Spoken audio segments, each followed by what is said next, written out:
Following the Bill Nye versus Ken Ham debate of February 4th, 2014, I feel that I cannot let things be.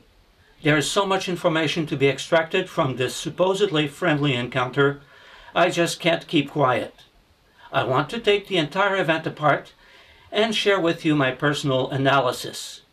That's why I have done this video series called Ken Ham Dissected, the analysis of a creationist debate. Because I do not like long videos, and there is so much to discuss, I have decided to do a series. I simply cannot imagine going over everything in one long tirade. In this first episode, titled Ken Ham Dissected, Why the Debate?, I am trying to figure out what happened, or more precisely, why it happened. After all, why did Ken Ham ask Bill Nye to debate him? Was it because he wanted to settle the question whether creationism should be a part of American schools' curriculum?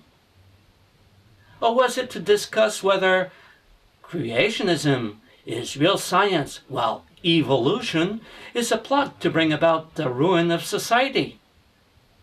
Here's the story as I see it. Let me know what you think in the comments section. I guess you could say that it all started about a year earlier when Bill Nye made the following comment in a video that appeared on YouTube's Big Think channel. Your world just becomes fantastically complicated when you don't believe in evolution. I mean, here are these ancient dinosaur bones or fossils. Here is radioactivity. Here are distant stars that are just like our star, but that are at a different point in their life cycle. The idea of deep time, of this billions of years, explains so much of the world around us. If you try to ignore that, your worldview just becomes crazy. It's just untenable, self-inconsistent.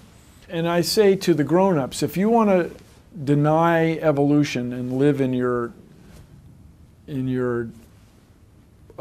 world that's completely inconsistent with everything we observe in the universe, that's fine.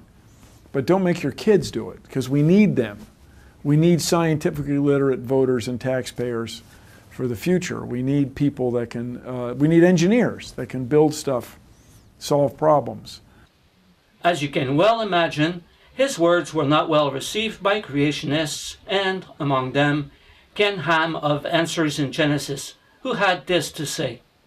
So even though Bill Nye had some wonderful programs on PBS TV teaching exciting things about science, you know, when he was experimenting and putting things together and so on, and, you know, he did some real observational science there, Bill Nye also has an agenda to teach children not to believe in God.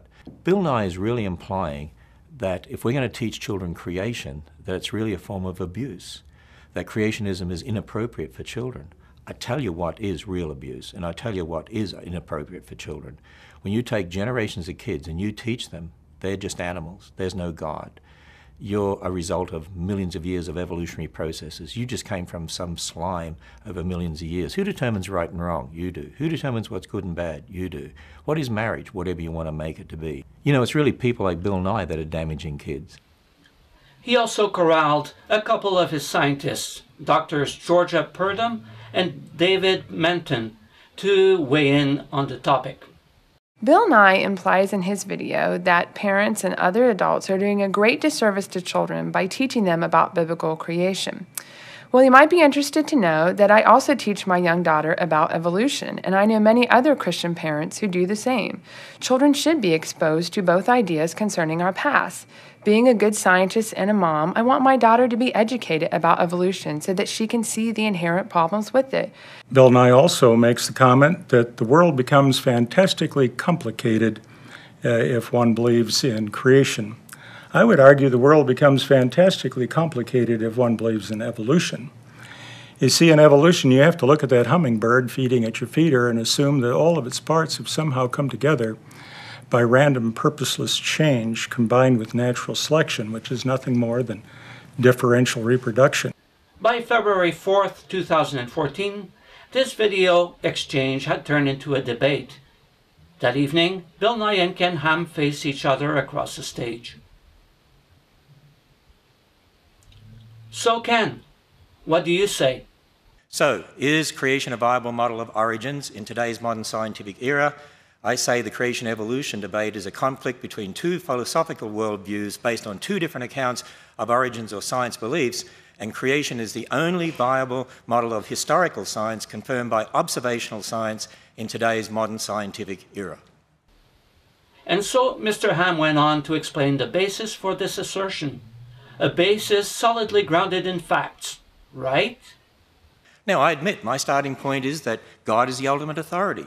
We admit our origins of historical science is based upon the Bible. As I said, I'm only too willing to admit my historical science based on the Bible. Okay. And so it looked like Ken Ham was going to discuss religion. It's about who is the authority in this world, man or God. If you start with naturalism, then what about morals? Who decides right and wrong? Well, it's subjective. Marriage, well, whatever you want it to be. Get rid of old people. I mean, why not? I mean, they're just animals. They're costing us a lot of money. Abortion, get rid of spare cats, get rid of spare kids. We're all animals. But if you start from God's word, there are moral absolutes. God decides right and wrong. Marriage, one man and one woman. Sanctity of life. We care for old people. They're made in the image of God. Life begins at fertilization, so abortion is killing a human being. We do see the collapse of Christian morality in our culture and increasing moral relativism because generations of kids are being taught the religion of naturalism and that the Bible can't be trusted. And so again I say, creation is the only viable model of historical science confirmed by observational science in today's modern scientific era. And so Mr. Ham's interpretation of the dangers of evolution became the basis for declaring creationism the only viable model for what he calls historical science. But isn't that the edge of a slippery slope? Who decides how the Bible applies to science? Who decides what is good or bad science? If we accept Mr. Ham's point of view, that Mr. Ham's point of view, that the Bible is translated into American English serves as a science text, and that he and his followers will interpret that for you, I want you to consider what that means. It means that Mr. Ham's word, or his interpretation of these other words, is somehow to be more respected than what you can observe in nature, what you can find literally in your backyard in Kentucky. So this is what this debate was all about? Religion? Religious fundamentalists trying to take over the control of science? Maybe, maybe not. But the next day, on the 5th, Ken Ham had the following discussion with Dr. Georgia Purdom.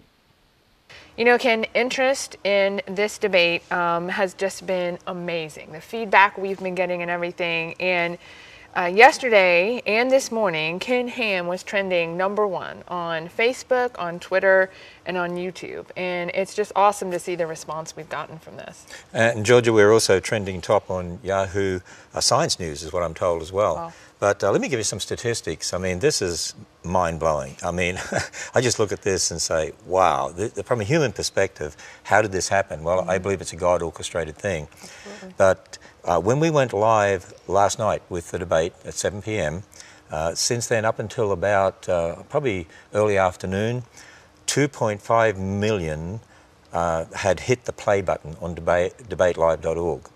And as you said, yesterday and this morning, for quite a number of hours, for quite a long time, we were trending #1 on Facebook, Twitter, and YouTube.